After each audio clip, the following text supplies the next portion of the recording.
महाराष्ट्र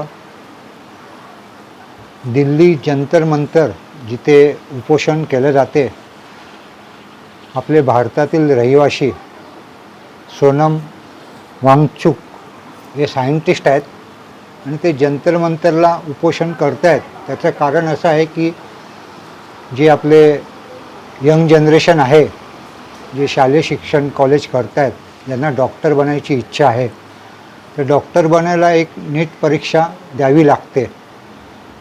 त्या नीट परीक्षा देण्यासाठी जो पेपर येतो, तो पेपर ह्या वर्षी नाही तर 3-4 वेळा तो पेपर लीक झाला आहे आणि तो फुटला आहे। दरवर्षी असं का घडते? तर ते जे शिक्षण मंत्री आहेत, जे कोणी महाराष्ट्राचे किंवा आपले भारताचे, त्यांचे इथे लक्ष नसते का?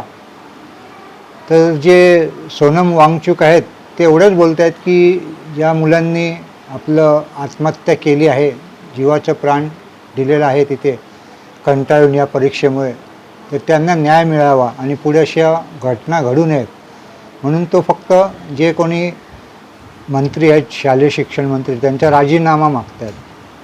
तर एवढी छोटीशी गोष्ट सरकार का मान्य करत नाही आहे? तर या गोष्टीसाठी आमचा सपोर्ट आहे महाराष्ट्रातून। आणि ही मीडिया आहे जी ती अशा काही गोष्टी दाखवत नाही आहे, मीडियाला चांगलं दाखवायचंच नाही आहे। तर त्या मीडियावाल्यांना सांगू इच्छितो की आमचे बाळासाहेब होते तेव्हा त्यांनी लोकमत केलेलं एकदा, तसं तुम्हालाही एकदा लोकमतची आठवण करून द्यावी लागेल। छोटी गोष्ट आहे, समजदार को इशारा काफ़ी।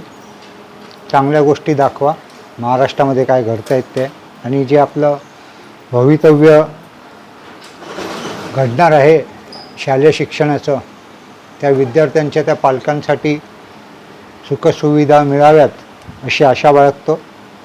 आणि जो जंतर मंतरवर उपोषण चालू आहे ते उपोषण लवकर संपून द्या, काहीतरी लवकर रिझल्ट लागू द्या।